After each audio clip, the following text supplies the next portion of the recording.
एक लाइन आपने भी सुनी होगी, if you can change your mind then you can change your life.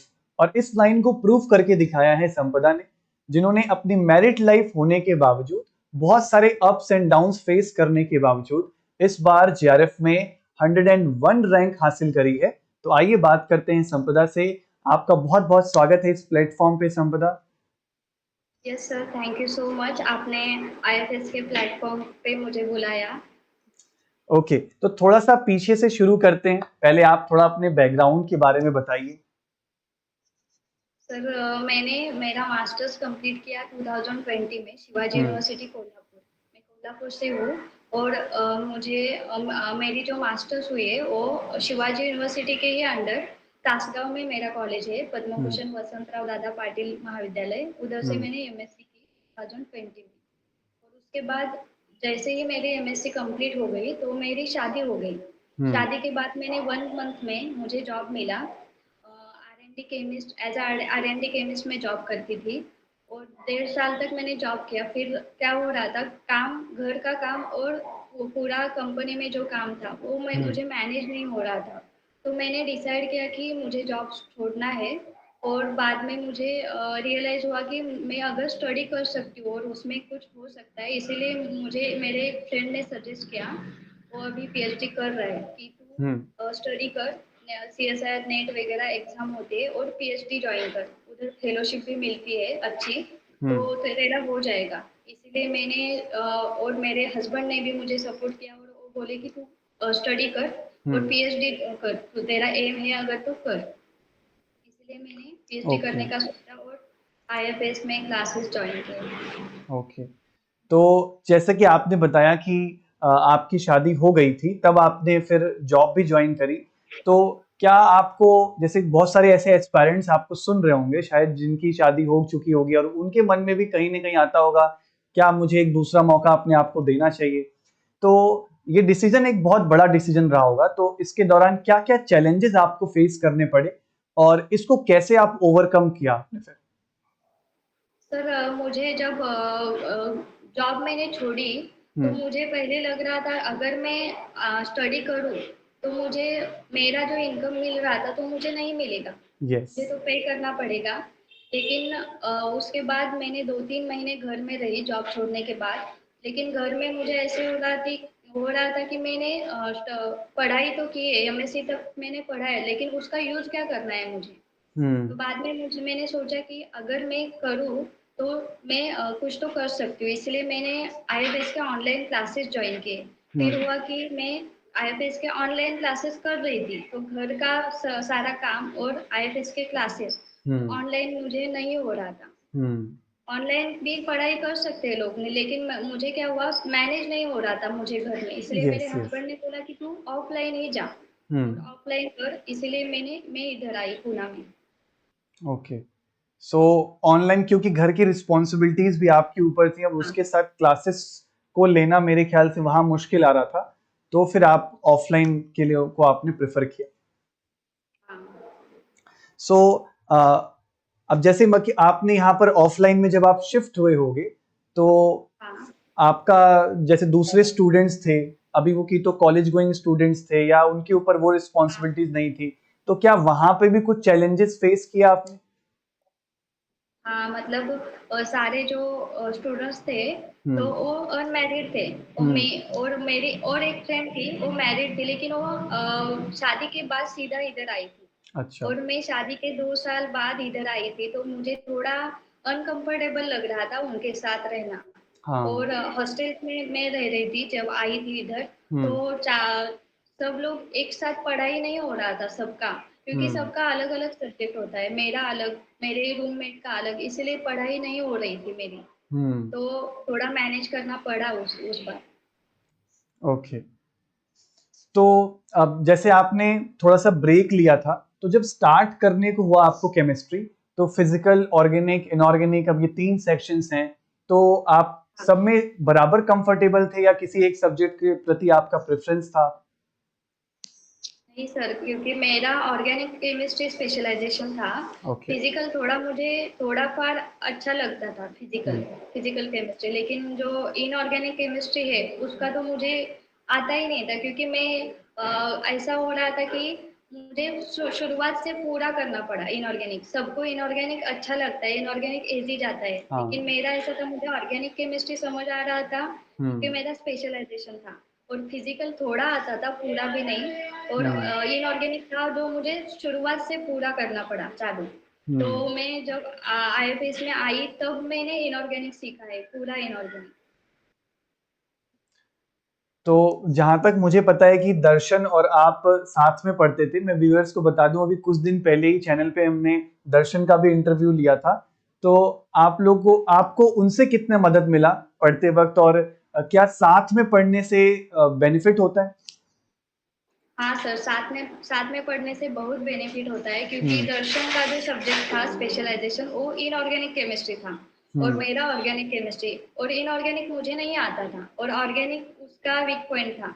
हम्म। तो मैं उसको ऑर्गेनिक का बताती थी जो उसे नहीं आता था, और वो मुझे जो भी समझाना है इनऑर्गेनिक का, वो सब मुझे उससे समझ में आता था। राइट। तो हाँ। अब आपका जो और सर, पार्टनरशिप थी मेरे ख्याल से वो काफी अच्छी बन गई, कि उनका वीकनेस आपका बहुत अच्छी। स्ट्रेंथ और आपका स्ट्रेंथ उनका वीकनेस। हाँ, चलिए। क्योंकि सर जो रिएजेंट जो टॉपिक है वो समझ में आता है, लेकिन याद नहीं रहते रिएजेंट राइट। रिएजेंट का यूज क्या है। लेकिन हमने दर्शन में, और एक मेरी फ्रेंड थी, हम्म। हम तीनों ने क्लास के टेरेस पर रिएजेंट की पूरी पढ़ाई की थी, और हम्म। अभी तक हमें रिएजेंट पूरा याद है। पूरी ओके। रिवीजन हमने क्लास के टेरेस पर की थी। तो मेरे ख्याल से डिस्कशन कर करके पढ़ाई करी थी, तो अब वो लंबे समय तक चीजें ऐसे याद रह जाती हैं। हाँ ओके। तो या इससे पहले भी आपने अटेम्प्ट दिया था, क्योंकि ये आपका तीसरा अटेम्प्ट था, तो बाकी के दो हाँ अटेम्प्ट्स के बारे में भी बताइए। सर, पहले बार मैंने फर्स्ट अटेम्प्ट जो दिया था 2000 जून 2023 में। हम्म। तो तब मेरा क्या हुआ था, मेरा जनरल कैटेगरी से हूँ मैं। तब मैं हम्म। जनरल कैटेगरी से थी, क्योंकि हम्म। ईडब्ल्यूएस सर्टिफिकेट मेरा नहीं मिला था मुझे। तो हम्म। तब मुझे 91 मार्क्स मिले थे। हम्म। लेकिन मेरा तब कट ऑफ ज़्यादा लगने के कारण मेरा एलएस भी नहीं हुआ तभी, क्योंकि हम्म। मैं जनरल में थी। और सेकंड टाइम ऐसा हुआ कि मेरा मुझे ज़्यादा मुझ पर कॉन्फिडेंस था कि मुझे फर्स्ट टाइम में अगर इतने मार्क्स मिलते हैं तो सेकंड टाइम में तो मिलेंगे ही, ज़रूर मिलेंगे। तो हम्म। थोड़ा मैंने स्टडी के बारे में सोचा नहीं, इतना इतना स्टडी नहीं किया जो जब मैंने फर्स्ट हम्म। किया था। और इसीलिए थोड़े मार्क्स कम आ गए। और लास्ट अटेम्प्ट में मैंने सोचा था कि इस बार तो मुझे करना ही है, क्लियर ही करना है, और हम्म। गेट और सेट भी मुझे क्लियर करना है। इसीलिए हमने बहुत पढ़ाई किया, और इस बार मेरा जीआरएफ हो गया। ओके। तो जब आप ऑफलाइन आपने ज्वाइन किया था, तो उससे पहले आपने अटेम्प्ट्स दे लिए थे? नहीं सर, जब इधर जब आईएफएस में मैं आई ना, तभी हम्म। मैंने अटेम्प्ट किया पहला, जून का। ओके। ओके। सो जब आपने अपना दूसरा अटेम्प्ट देखा और पहला अटेम्प्ट देखा, तो उससे क्या क्या चेंजेस आपने इस बार वाले में किए, कि हमें आपको लगा कि ये मिस्टेक्स हो रही थी, तो उनको कैसे रेक्टिफाई किया, और क्या क्या बदलाव इस बार वाले अटेम्प्ट में किया था? सर, पहले बार मेरा ऐसा था कि मेरा एप्टीट्यूड मुझे नहीं आता है ज़्यादा। हम्म। एप्टीट्यूड में मैंने कुछ स्टडी ही नहीं किया था एप्टीट्यूड का। तो ओके। फर्स्ट अटेम्प्ट में और सेकंड अटेम्प्ट में मैं एप्टीट्यूड का एक भी क्वेश्चन मैंने अटेम्प्ट नहीं किया था। हम्म। तो थर्ड अटेम्प्ट में मैंने सोचा था कि कुछ भी करके मुझे एप्टीट्यूड को भी थोड़ा टाइम देना है। और हम्म। फर्स्ट और सेकंड में क्या हुआ, मुझे क्वेश्चन आते थे, मुझे लगता था कि ये मुझे क्वेश्चन आ रहा है, तो मैं क्या करती हम्म। थी, उसी क्वेश्चन पे फोकस करती थी। और हम्म। उसको कितना भी टाइम लगे, मुझे क्वेश्चन सॉल्व करना है, ऐसा था मेरे पहले दो अटेम्प्ट में। लेकिन लास्ट अच्छा। अटेम्प्ट में मैंने सोचा कि मुझे टाइम मैनेजमेंट का थोड़ा ध्यान रखना है। इसलिए हम्म। मैंने टाइम मैनेजमेंट पर फोकस किया, और मॉक टेस्ट वगैरह दिए। और उसमें उसके बाद मुझे पता रियलाइज हुआ कि मुझे पार्ट ए भी सॉल्व करना है, और पार्ट बी और सी में मुझे ज़्यादा क्वेश्चन पे फोकस करना है, जो मुझे जल्दी आता हो, जो हम्म। कम टाइम में मेरे क्वेश्चन सॉल्व होते हैं। ओके। और अच्छा, कभी पढ़ते वक्त भी ऐसा होता होगा कि कॉन्सेप्ट आपने सीखा, लेकिन जब क्वेश्चन में अप्लाई करने जाते हैं तो फिर क्वेश्चन सॉल्व नहीं होता? ये बहुत सारे स्टूडेंट्स का मेरे पास आता है ऐसे, सर क्वेश्चन ही नहीं सॉल्व हो रहा। तो क्या ऐसा फेज आया था आपकी तैयारी में? बहुत बार आया था सर, क्योंकि हम्म जब पढ़ती थी तो लगता था हाँ मुझे एक पूरा आता है, और जब मैं क्वेश्चन क्वेश्चन अटेंड करूंगी तो हम्म मुझे 100% आएगा, इतना कॉन्फिडेंस था जब मैं पढ़ती थी। लेकिन हम्म जब मॉक टेस्ट देने जाती थी तब मुझे लगता था कि हाँ इसका मैंने पढ़ा है लेकिन मुझे याद नहीं आ रहा है, कंसेप्ट हम्म नहीं समझ रहा है। तो हम्म बाद में मैंने क्या किया, मैंने पूरा रिवीजन बार बार रिवीजन किए मॉक टेस्ट हम्म की। और मॉक टेस्ट देने के बाद मैं क्या करती थी, पूरा एनालिसिस करती थी कि मुझे कौन सा कॉन्सेप्ट समझ में नहीं आया और कौन से कॉन्सेप्ट पर मुझे फिर से देखना है वो पूरा। तो हम्म ऐसे करते करते मैं पूरा टाइम मैनेजमेंट और कॉन्सेप्ट सीख गई। ओके। तो दिन में आप कितने घंटे की पढ़ाई करते थे? जैसे क्लासेस भी होती थी आपकी और फिर क्लासेस के बाद पढ़ाई, तो लगभग कितना पढ़ते थे? क्लासेस तो हमारे होते थे, एक क्लास 2 घंटे का तो चलता ही था। हम्म तो क्लासेस के बाद आईएफएस की लाइब्रेरी है, उसमें हम्म हम पढ़ते थे। और अगर उसमें 11 बजे तक लाइब्रेरी होती ही थी, हम्म मैं 8 बजे तक उधर पढ़ती थी, उसके बाद 11 बजे तक मैं रूम में पढ़ती थी। कभी कभी मैंने लैंप लिया था, तो हम्म लैंप लेकर मैंने मुझे दिन भर पढ़ाई इतनी नहीं होती थी जितनी रात को होती, तो अच्छा। मैं रात को ही ज्यादा पढ़ाई करती हम्म थी। ओके। और पढ़ते वक्त जैसे मान लीजिए कि आपने मॉक टेस्ट और संडे टेस्ट वगैरह भी आपने दिए होंगे, तो जो टेस्ट वाला फेज था, क्या टेस्ट में अच्छे नंबर आते थे शुरू से ही, या जब टेस्ट में नंबर नहीं इम्प्रूव हो रहे थे तो उसके लिए क्या किया? सर पहले तो एप्टीट्यूड का तो मेरा प्रॉब्लम था ही। हम्म मैंने वही गलती की थी कि जब संडे टेस्ट होती थी तब हम्म मेरा क्या था, अगर मुझे एप्टीट्यूड नहीं आता है तो मैं देखती ही नहीं थी। तो संडे टेस्ट में भी वही गलती करती थी कि मैं पार्ट ए सॉल्व ही नहीं करती थी। हम्म पूरा पार्ट बी और सी करती थी, लेकिन मार्क्स तो कम ही आते थे जब मैंने स्टार्टिंग शुरू किया था। और हम्म बाद में पता चला कि नहीं, मुझे और इधर फोकस करना है। तो मैं क्या करती थी, संडे टेस्ट देने के बाद घर में आती थी और रूम पर आती थी और बाद में पूरा एनालिसिस करती थी हम्म कि मुझे क्या क्या करना है बाद में। और पूरा क्वेश्चन पेपर 120 क्वेश्चन पूरे में सॉल्व करती थी आने के बाद रूम पर। और ओके। ऐसे करते करते मेरा संडे टेस्ट से बहुत बेनिफिट हो गया, और संडे हम्म टेस्ट बहुत बेनिफिशियल है मेरे लिए, क्योंकि उसके वजह से मेरे मार्क्स बढ़े, कंसेप्ट भी क्लियर हो गए। हम्म। मतलब कि वीकली जो असेसमेंट आपकी लगातार चलती रहती थी, प्लस टेस्ट दे के छोड़ नहीं दिया, उसको लाने के बाद फिर से उसको एसेस किया कि इसमें क्या मिस्टेक्स हो रही हैं और उस पर भी फिर बाद में काम किया। और अच्छा, लास्ट में जो मॉक टेस्ट होते हैं, फाइनल मॉक टेस्ट, उसमें क्या आपके नंबर कम तो देखो सबके आते हैं, क्या आपके साथ भी ऐसा हुआ था? हाँ, मेरे बहुत मार्क्स कम आते थे हम्म जब मैं मॉक टेस्ट देती थी। और हम्म। मुझे ऐसे लगता था कि इस बार भी मैं नहीं कर पाऊंगी, जेआरएफ तो मेरा नहीं होगा, एलएस का भी कॉन्फिडेंस जाता था जब मैं मॉक टेस्ट मॉक देती थी। लेकिन मेरे फ्रेंड्स बोलते थे कि मॉक टेस्ट ऐसे होते हैं कि नेट का अब बढ़ा है ना, डिफिकल्टी लेवल बढ़ा है, तो हम्म। इसीलिए थोड़ा डिफिकल्टी लेवल अच्छा ही होता है मॉक टेस्ट का। तो मार्क्स कम ही आते हैं, लेकिन मुझे पता था कि अगर मैंने स्टडी किया है तो हम्म। थोड़ा कॉन्फिडेंस खुद पर ही रखना चाहिए। यस। और मॉक टेस्ट का ऐसा हुआ कि रेफरेंस बुक के भी क्वेश्चंस आते थे ना, तो हम्म उसका मुझे फायदा ही हुआ मॉक टेस्ट का। कम मार्क्स आए लेकिन उसका बहुत फायदा हुआ, क्योंकि जो नए नए क्वेश्चंस आते थे उसके वजह से मेरा कंसेप्ट क्लियर होने लगा। हम्म।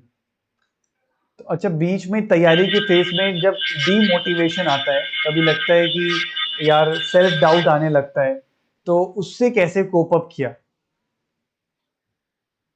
जब मुझे लगता था कि मेरे मेरे से नहीं हो सकता, क्योंकि हम्म डिमोटिवेट हो जाती थी जब मॉक टेस्ट में देती थी, तब तो मैं पूरा डिमोटिवेट हो जाती थी। हम्म लेकिन ऐसा था कि अगर मैंने जॉब छोड़ के इधर आई हूँ और हम्म मेरे हस्बैंड ने, मेरे mother in law, father in law, उन्होंने हम्म। अगर मुझे इधर भेजा है तो मुझे कुछ तो करना है। तो राइट। इसीलिए मैं फिर से तैयार होती थी, फिर से पढ़ाई करती थी, और फिर हम्म। से मुझे मोटिवेट करना पड़ता था मेरे को। मतलब एक दिन खराब हुआ तो अगले दिन फिर से एक नई शुरुआत करनी फिर और से फिर से कर, फ्रेश स्टार्ट करना है। हाँ। अच्छा, कोई भी ऐसा स्टूडेंट जो भी आपको देख रहा है, जो इस बार वाले नेट में जेआरएफ नहीं क्वालिफाई कर पाया, या नेट नहीं क्वालिफाई कर पाया, उसको आप क्या सजेस्ट करोगे कि कौन सी ऐसी गलतियां हैं जो वो कर सकता है, उसे नहीं करनी चाहिए? उनको मैं यही बोलूँगी, अगर इस बार नहीं हुआ है तो कॉन्फिडेंस कम नहीं होना चाहिए, क्योंकि हम्म। हमने भी एग्ज़ाम दिए हैं तो हमारा भी नहीं हुआ था और हम भी डिमोटिवेट हो गए थे तब। लेकिन अगर पूरा कंसिस्टेंसी से तुम कर रहे हो तो 100% रिजल्ट आपके हाथ में ही होगा। हम्म। और पूरा टाइम मैनेजमेंट और एप्टीट्यूड पे तो फोकस करो ही करो, लेकिन टाइम मैनेजमेंट पर भी ध्यान दो, कंसेप्ट क्लियर करो और रेफरेंस बुक पे ज़्यादा फोकस करो। हम्म। तो इस प्रिपरेशन के दौरान आपको क्या लगता है कि यूट्यूब से भी आपने कुछ चीजें सीखी थी? क्या आप यूट्यूब रेफर करते थे, या जितना आपको नोट्स थे आप उसी को बार बार गो थ्रू करते थे? यूट्यूब का कितना कंट्रीब्यूशन था? मैंने नोट्स भी बनाए थे। हम्म। आपके क्लासेस के तो नोट्स थे ही, लेकिन हम्म। मैंने शॉर्ट नोट्स भी बनाए थे। और यूट्यूब पे आप जो लेते थे, रिवीजन वगैरह लेते थे, और वो भी मैं अटेम्प्ट करती थी, उसका भी मुझे बहुत फायदा हो गया। ओके। क्या आपने बुक्स भी पढ़ी, या बुक्स के सिर्फ क्वेश्चंस लगाते थे, या बुक्स बिल्कुल नहीं देखी आपने? मैंने रेफरेंस बुक तो देखे नहीं, क्योंकि आप जो यूट्यूब पे लेते थे वही मैं हम्म। करती थी। मैंने ऐसे अलग से मैंने रेफरेंस बुक नहीं पढ़ा है। ओके, मतलब वो जो मैं सेशंस लिया करता हूँ अक्सर की रेफरेंस किताब के क्वेश्चंस कर रहे हैं, वो प्रैक्टिस कर लिया करते थे आप? वही प्रैक्टिस की थी। ओके। अच्छा, कोई भी एक ऐसा एस्पायरेंट जो अभी मैरिड है, या अभी उन्होंने सोचा नहीं है, या अभी उनके मन में एक सेकंड थॉट आ रहा है तैयारी करने का, या वो अभी घर से थोड़ा बहुत पढ़ रहे हैं, तो आप उनको क्या सजेस्ट करोगे कि वो अपनी प्रिपरेशन को कैसे स्टार्ट करें, और जो गलतियां आपने करी हैं आप उनको करने से कैसे रोक सकते हो? मैं यही कहूँगी उनको कि अगर मैरिड होके भी कुछ कर सकते हैं हम। हम्म। ऐसे नहीं है कि मैरिड लाइफ के बाद तुम्हारा जो एम है वो नहीं कर सकते। मैरिड लाइफ के बाद भी तुम्हारे एम पर ध्यान दो और स्टडी करो। अगर तुम आप में कॉन्फिडेंस है तो आप भी सब कर सकते हो और आप भी अच्छी रैंक से क्लियर कर सकते हो। यस। तो एक तो सबसे बड़ा जो मुझे लगता है प्रॉब्लम आता होगा कि घर का सपोर्ट चाहिए होता है, इसका कितना इम्पोर्टेंट रोल है? सर, घर का तो सपोर्ट बहुत होना चाहिए, क्योंकि हम्म। मैं जिस बैकग्राउंड से हूँ बचपन हम्म। से, तो मेरे आई बाबा मैं इतने एजुकेटेड नहीं है। और हम्म। मेरी सिस्टर और मैं दो दो ही है हमें घर घर में। तो सिस्टर है एजुकेटेड, लेकिन हम्म। आई बाबा ने मुझे बहुत सपोर्ट किया है। उन्होंने बचपन से ही मुझे सीखने के लिए कहा कि हम्म। जो जो भी मुझे लगता था कि ये मुझे पढ़ना है, ये मुझे करना है, तो मेरे पापा बोलते थे कि तू कर, मैं तेरे साथ हूँ, क्योंकि हम खेती ही करते हैं मेरे बाबा। तो हम्म। उन्होंने कहा कि तुझे अगर कुछ भी पढ़ना है तो मुझे बोल, मैं पूरा तुझे सपोर्ट करूंगा। उसके बाद शादी हो गई। शादी के बाद भी मेरे हस्बैंड ने बोला कि हम्म। तुझे जितनी पढ़ाई करनी है उतनी तू कर। और मेरे मदर इन लॉ और फादर इन लॉ भी वो तो एजुकेटेड है। उन्होंने बोला था कि अ, ऐसे नहीं है कि शादी के बाद तो नहीं कर सकते, शादी के बाद भी कर सकते, और हम दोनों का तुझे तो पूरा सपोर्ट है। अगर तुझे उधर जाके करना है पुणे में तो भी कर सकते हो, क्योंकि हम मुंबई में रहते हैं। तो हम्म। उन्होंने भी मुझे बहुत सपोर्ट किया। तो मेरे ख्याल से ये इंटरव्यू उन सारे पेरेंट्स को भी सुनना चाहिए, उन सारे पेरेंट्स को भी सुनना चाहिए जो भी मैरिड हैं और शायद वो भी सोच रहे हैं कि क्या मैं ये स्टेप उठाऊं ना उठाऊं, मन में सेकंड थॉट आ रहा है। लेकिन अगर एक बार कुछ ठान लिया और उसके प्रति अगर स्टेप्स उठाए जाएं तो डेफिनेटली रिजल्ट हमें देखने को मिलता है। ये बात संपदा ने प्रूव करके दिखाई है। तो इसके आगे के क्या प्लान्स हैं आप? इसके आगे मैंने सोचा है कि अगर जेआरएफ मिली है मुझे, तो हम्म। उसका फायदा मुझे करना है और मुझे पीएचडी ही करनी है, ऐसा मैंने सोचा है अभी तक तो। हम्म। तो मतलब नाम के आगे अब डॉक्टर चाहिए? हाँ। सर, मेरे हस्बैंड ने तो जब मैं आई थी ना एग्जाम के लिए इधर हम्म। प्रिपरेशन के लिए, तभी मेरे सामने डॉक्टर लिखकर नंबर सेव किया था। क्या बात है, वेरी क्यूट। तो अब यहाँ से जो पीएचडी के जो एडमिशन्स हैं, मेरे ख्याल से अब आप इंटरव्यू की तैयारी वगैरह भी देखोगे? हाँ सर, इसके लिए मैंने सोचा है कि अभी पढ़ाई करनी है इंटरव्यू के लिए, हम्म। क्योंकि अब 2 महीने तो मैंने इतना ज़्यादा ध्यान नहीं दिया था पढ़ाई पर, हम्म। और अब अच्छा इंटरव्यू देकर अच्छा इंस्टीट्यूट के लिए मुझे करना है पढ़ाई। यस, जाहिर सी बात है, आपने इतनी मेहनत करी है, उन्हीं चीज़ों को आपको फिर से एक बार इंटरव्यू के लिए तैयार करना है सिर्फ। तो हम पूरा अपने साइड से, हमारी साइड से आपकी, हमारी वेल विशेस आपके साथ हैं कि आप इसके आगे भी अच्छा ही करोगे जितना आपने अच्छा अभी तक किया है। आपसे बात करके बहुत अच्छा लगा संपदा। मुझे भी पर्सनली बहुत कुछ सीखने को मिला, और स्टूडेंट्स तो ऑफ कोर्स बहुत कुछ सीखेंगे ही। अपनी स्टोरी हमारे साथ शेयर करने के लिए बहुत बहुत thank you. Thank you sir, thank you so much. Okay.